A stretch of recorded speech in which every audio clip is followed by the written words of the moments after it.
Coming up on Focal Point, these ads are popular in Michigan, but their future might be in jeopardy. We all need a little love. The story of one woman's quest to help the homeless. The Michigan State Surplus Store is known for their crazy and unique items, but we'll tell you about possibly their biggest item. Summer may be over, but the mosquitoes are still here, and some are deadly. Focal Point starts now. Hello, it's Friday, October 11th. Welcome to Focal Point. I'm Tony Black. And I'm Luke Saccone. We begin today with the update on the EEE virus. Michigan declared a public health emergency in late September after reported cases of the Eastern Equine Encephalitis, or EEE virus. It prompted spraying by airplane over several Michigan southwestern counties. That treatment finished on Monday. These photos provided by the Michigan Department of Health and Human Services show the type of mosquito carrying it. It's native to Michigan. 4 people died of the disease, and 5 more were sickened by it. Just to be on the safe side, Michigan residents are urged to wear long sleeves and pants outside, especially at dawn and dusk. And as always, insect repellent with DEET should be applied. It's really quite rare, but however, it's very dangerous. It has about a 33% fatality rate to people who get it. In horses and other animals, it's been about 90%, particularly horses. The state treated more than 557,000 acres. Have you seen them? The Pure Michigan commercials show off our state as an incredible place to visit. The advertising campaign is one of the most successful tourism-related campaigns in the country. But for now, production is coming to a halt. As life starts moving faster and faster. They just tug at the heartstrings, that they really do embody the best of Michigan. Winter here in Michigan can be tough, but the advertising pros at Pure Michigan can draw people here even in the harshest winters. You can go to any state in the United States and you'll see a Pure Michigan ad. On TVs in Tennessee, you can see Michigan, but those beautiful and familiar ads are ending. I remain eager. Governor Gretchen Whitmer cut the proposed $37.5 million Pure Michigan budget from the 2020 state budget. The Michigan Economic Development Corporation, which oversees Pure Michigan, telling us the veto is a, quote, recognition that the legislature cannot continue to pass record-high budgets for Pure Michigan, while funding for other economic development initiatives is cut to record lows. Part of the reason that, countries and states do tourism is because they want to build their state. Greg Taucher is an advertising professor at Michigan State. He's been in the industry for over 30 years and knows that when you end a campaign as successful as this one, it has an effect. If you're not present, if you don't have the physical presence, people aren't just automatically going to think about Michigan. I definitely think it will have an impact on tourism in the Lansing area. Tracy Padot works here, drawing tourists to Lansing. We host over 5 million visitors each year, and those visitors spend over $600 million in economic impact. Money, she says, helps keep one of the state's biggest industries alive. Any impact that has will be felt across the state. Carrie Mitchelson at College Fields Golf Club knows green. It's Michigan that will be impacted because we're going to lose some of that revenue of people visiting us. Some Pure Michigan ads have shown our state's best 18 holes. Over $4 billion a year that's generated in golf industry in the state of Michigan. With 20,000 rounds of golf played a year at this course, Mitchelson says losing players might affect business. I'm going to lose employees because I can't afford to pay them anymore. While the governor's plan is to reallocate the funds to other projects, Taucher says you can't just turn off the lights on Pure Michigan. You lose a customer. It's going to cost you more to reacquire that customer. Because he says, not only does it put Michigan's best foot forward, it was prideful, but it gave something to the people of Michigan, too. Gave a lot of pride back to Michigan. MEDC says the line item veto isn't the end of the conversation. They say the legislature needs to create a bill that appropriately funds Pure Michigan as well as other efforts for economic long-term success. With all the new condos and apartment buildings springing up in East Lansing comes the need for more fire protection. And they're going to get it. After receiving a $465,000 grant from the Department of Homeland Security, the department is looking for 3 new firefighters. ELFD serves around 95,000 people during the school year, and they are seeing an increase in runs each year. Adding 3 people to the current 48 will allow the department to have 12 firefighters on shift. All of our hirees have to have all of their firefighter training, and they also have to be a state certified paramedic. After beating homelessness, one Cleveland woman is hoping to fight the stigma around it, and she's doing it with her own nonprofit. Focal Point's Alyssa Burr is live with us in the studio with the story. Alyssa? Thanks, guys. Now, that nonprofit you mentioned has spread all across the Midwest, and now it's landed right here in Michigan. You're an addict. Unfortunately, or you're irresponsible with your funds. There's a stigma. You're an alcoholic. That comes with being homeless. That we're so quick to sometimes judge people. Ollie Jackson lives in Cleveland. And most people are just a paycheck or two away from being homeless themselves. And by Skype, she remembers what it was like. Well, I spent many nights sleeping on the streets and in the homeless shelter. According to the Continuum of Care, there are an estimated 8,351 people experiencing homelessness in the state of Michigan as of January 2018. With the homeless population growing, not everyone can get the help they need. Jackson hopes her walls of love will help fight the stigma of homelessness. With the auto worker strike that's going on, you know, that's a big deal up there in Lansing, and a lot of people are suffering. A wall in front of Triple Goddess's bookstore in Lansing. And it's been so successful. It's something that is highlighting the need for a little help once in a while. Not an ordinary wall.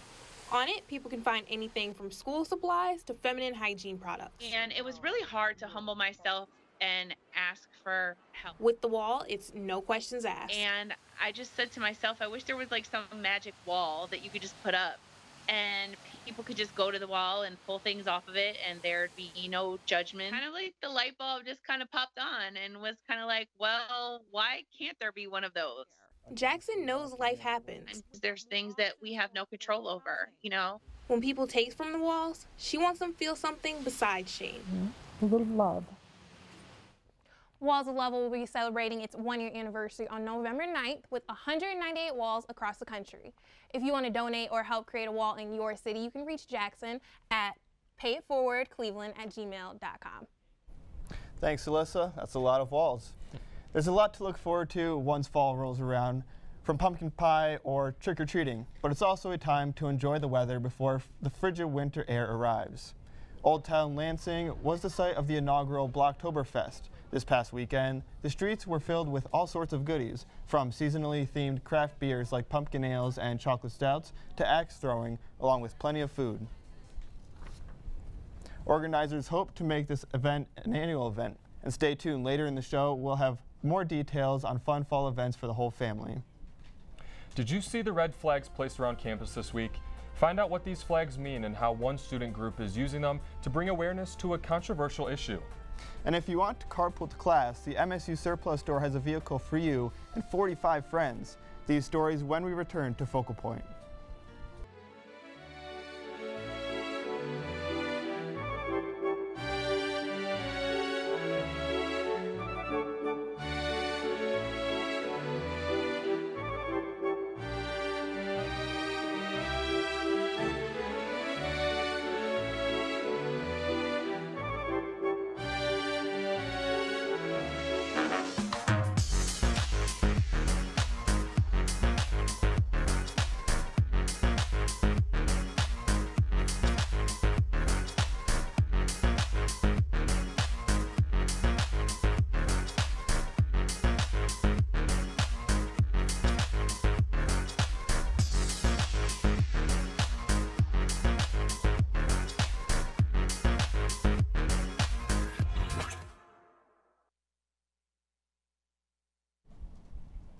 If you've ever visited the MSU Surplus Store, you know you can find everything from comic books to furniture to computers.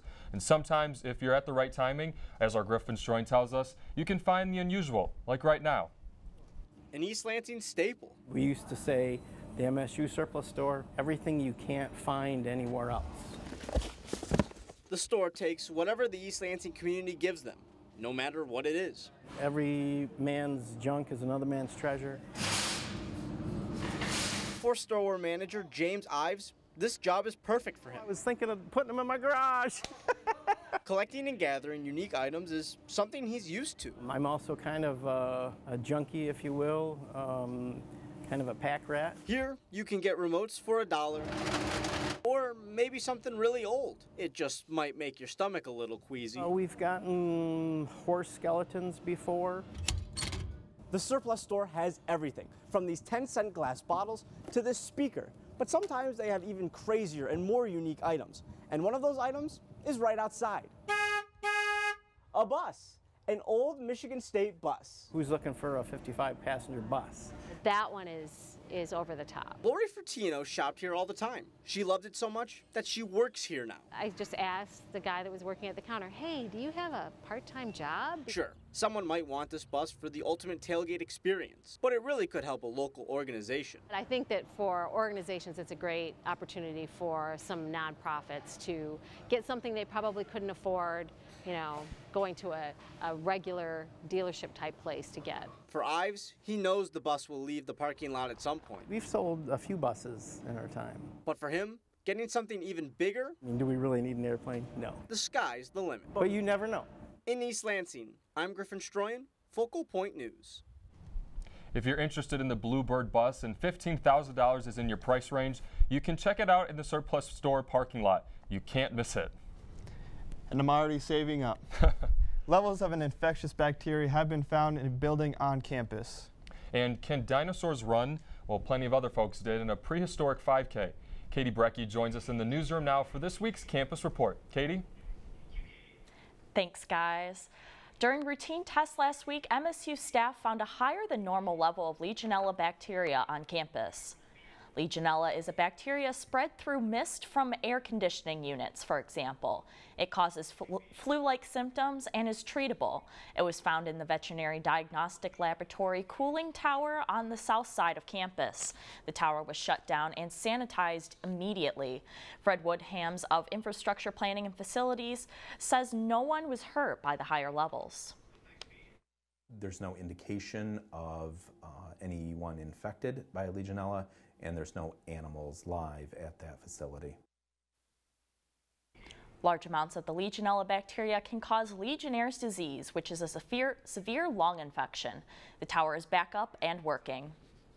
Michigan State wants to be on the forefront of student health and well-being, and that's where CAPS comes in. CAPS, or Counseling and Psychiatry Services, is designed to help students with their mental health and give students the opportunity to talk to a professional about it. CAPS recently launched CAPS Connect, a pilot program where 15 to 20 clinical providers offer brief one-on-one consultations all over campus. Since June, CAPS has been offering after-hours crisis phone services for those who can't get to counseling. The number to call is 517-355-8270. The pro-life student organization Protect Life at MSU made a big statement on campus Tuesday. It's called the Cemetery of the Innocents. The group placed 927 red flags on campus Tuesday to show the number of fetuses aborted each year. Each flag, reading "Remember the Unborn," symbolizes 1,000 lives. The group says their goal is to raise awareness while also informing women on campus that abortion isn't their only option. Well, this last weekend, it wasn't the dinosaurs that invaded campus, it was the runners at the 34th annual Dinosaur Dash. Almost 1,000 people ran, walked, or just had their picture taken with a dinosaur. It all started at the MSU Museum. The race featured a 5K and a museum mile for kids. After the race, folks could eat or look at some fossils inside the museum. Event manager Michael Secord says the race connects people from all over the mid-Michigan area. Come as you are, it's non-intimidating, could be your first 5K, you're older, you're scared, you got a group, whatever. Like we want everybody out here. The money raised from the 5K goes toward year-round K-12 educational programming designed to reach underprivileged areas. Well, after a busy week of midterms and papers due, what better way for students to slow down than with something we all love to do as kids? It's called chalk poetry, and it happened along a stretch of the Red Cedar. You could pick up some chalk and write down a favorite verse or two. Some students even decided to add a doodle to complete their masterpiece. The chalk was provided by the Residential College in the Arts and Humanities Center for Poetry. They wanted to create awareness on campus of poetry power in our everyday lives. Poetry offers so much in the way of from putting it out there in the world, if you're looking for a way to work through whatever's going on in your head, write some poetry. Don't worry if you missed out. The Center for Poetry has plenty of other upcoming events to get in on. You can find a complete list at poetry.rcah.msu.edu. That's what's happening on campus. I'm Katie Brecki. Thanks, Katie. MSU athletics were busy over the weekend with Spartan football taking a trip down to Columbus, Ohio to battle the Buckeyes in what they call the blacked out night game at the Horseshoe. Also, men's soccer went toe-to-toe with Wisconsin on the road in a thrilling overtime matchup. Focal Point's Griffin Stroyan joins us now in the newsroom with this week's sports report. That's right, guys. Plus, Spartan hockey laced up their skates for the first time at Munn Ice Arena this season against Western Ontario. I'll have those stories and more coming up after the break.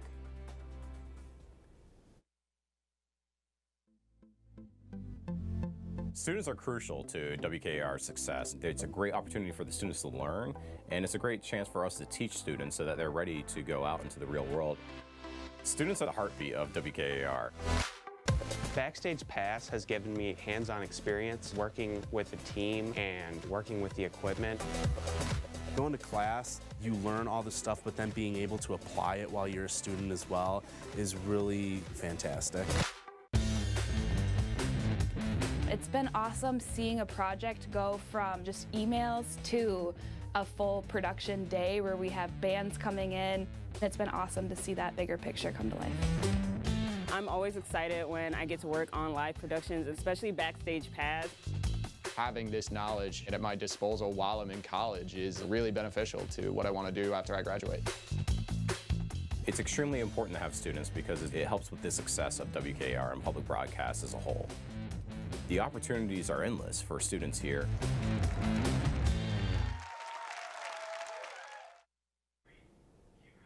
MSU football was down in Columbus, Ohio this past weekend to take on the Buckeyes for a night game in the Horseshoe. The stadium was loud and the atmosphere was electric as OSU came out wearing their all-black alternate uniforms and blacked out the stadium. Let's take a look back at the Battle of the Buckeyes with WDBM's Eric Bach and our very own Luke Saccone on the call. The road to Indianapolis always goes through Columbus, Ohio, and that is where we are on this first Saturday night of October as Michigan State faces by far their toughest test of the season as they take on the undefeated and #4 ranked Ohio State Buckeyes under the lights with a blackout in Ohio Stadium tonight. This is an incredible environment. Michigan State's defense is really going to need to, stifle those big plays that the Buckeyes are known for. Michigan State's going to have to stop this momentum that Justin Fields and this Ohio State offense has carried so well into this game.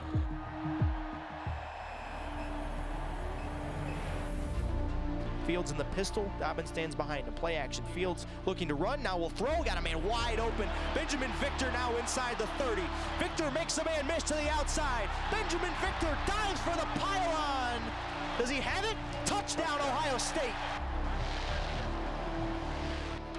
Now White in formation. Play action, but working with some time. Throws to the end zone, got a man open! Touchdown, Michigan State! Darryl Stewart across the middle found some space, and Michigan State answers the Buckeyes score. Fields has it, he hands it to Dobbins, who crosses the 35, first down and more. J.K. Dobbins behind the defense. Dobbins inside the Spartan 20, stiff arms a man away, and a touchdown for Ohio State. I truly believe that you're defined by how you handle problems and how you handle your next challenge. So that's what regardless of whether we won this football game or lost it, that was going to be a challenge. What do you do next? Tough loss in that one for D'Antonio and his team. They'll try again Saturday as they head across Lake Michigan to take on the Wisconsin Badgers. Top 10 team. Second time we play in the top 10 team in 2 weeks. Got to get ready. I think young people are resilient. Our guys will be ready to go. We're looking forward to it. Kickoff is set for 3:30 Eastern Time. Well, Munn Ice Arena has come alive once again. Spartan hockey is back on the ice for the first time this season against Western Ontario Monday night. Late second period, MSU is going to be up 2-1 when Dennis Cezanna goes across the ice here to Mitch Lewandowski, and he drills this one past the goalie to extend their lead, and MSU would not look back. Middle third period now, Tommy Apap drives deep and dishes this one to Cole Krieger, and he gets his name on the score sheet. MSU cruising at this point 4-1. And now later in the period, MSU racking up the goals, and another Crier gets a goal. This time it's Cole's brother, Christian. MSU's 5th of the day. Spartans roll to a 6-1 victory. Overall, real positive, and now we start getting ready for the real thing. So it was, like I said, accomplish everything we wanted to tonight. Great start to the 2019 campaign for Dan Cole and company. They'll head to the UP on Friday for a 2-game series with Northern Michigan. It went all the way down to the wire over the weekend for the MSU men's soccer team with an overtime thriller between the Spartans and the Badgers in Wisconsin. We begin in the 19th minute. Forward Farai Mutatu is going to zip this pass over to Alex Sternberg, who tries once, resets it, and he's going to kick it with his left. The ball pounces off a Wisconsin player and goes in. Spartans up 1.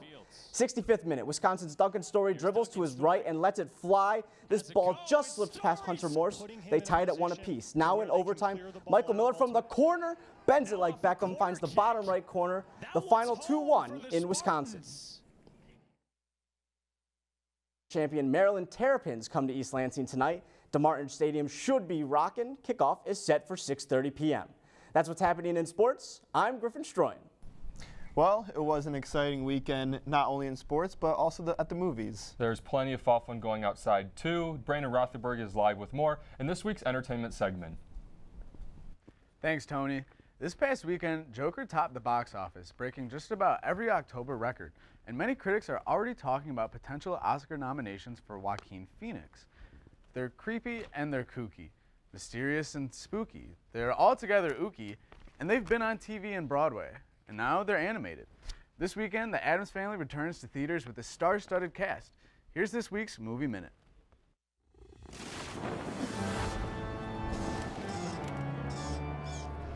Led by the haunting Charlize Theron as Morticia Addams. What a lovely morning.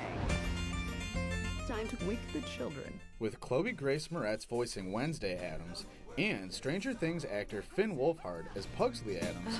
All right, I'm awake. Things are sure to get a little out of hand. Darling, is that really as tight as you can make it? Hello. Wednesday, what do you have there? I'm not sure. There's usually a murderous clown attached to the other end of these. While this family might seem a little strange, nothing is stranger than seeing double. Tell me something. Why is it so hard for you to kill this man? He knew every move of mine before I made it. Will Smith hits the big screen with Gemini Man, as he plays not one, I'd have him right there to take the shot, but 2 lead roles. And he'd be gone, like a ghost. Do you really want to live forever? Who is he?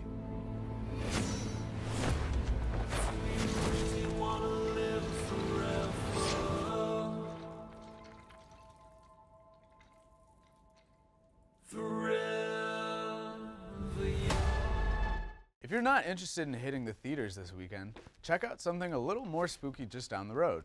Witches, wolves, and warlocks will be hiding in the corn this weekend. Best Maze in Williamston is welcoming those brave enough to walk through their haunted corn maze. The Trail of Terror opens at dusk every Friday and Saturday night of October. This half-mile haunt is full of turns, fog, a spinning vortex, and more. Tickets can be bought on location for $20 using cash only.